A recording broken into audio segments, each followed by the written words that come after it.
معقول المكان ده يكون بينتج عسل اسود؟ عسل اسود اللي اغلب الناس بتحبه وبيتم استخلاصه من القصب وعصير القصب.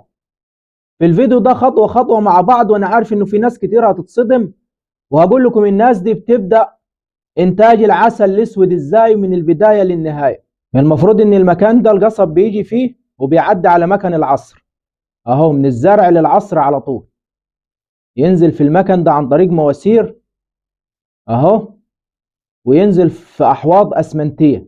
بعد كده يحطوا غطاس وينقلوا اللي المفروض ده اسمه عصير قصب كده، وينقلوا الحاجة الموجودة دي لعصير القصب وينقلوه، ويقول لك احنا كده بنصفيه في حوض اسمنت اكبر، ويصب الناحية التانية، واحنا كده بنصفيه من الشوائب، ويحطوه تحت درجة غليان معين.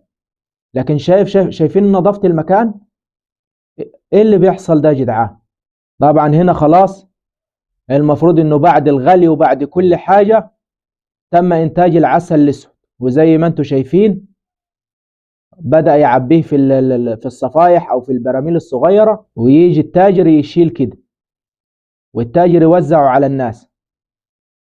اكيد مش كل الاماكن كده يا جماعة، عشان الواحد بس ما ظلمش الناس اللي بتنتج العسل الاسود بطريقة صحية. احنا الشعب كل اغلبه بيعاني من جرثومة المعدة دلوقتي.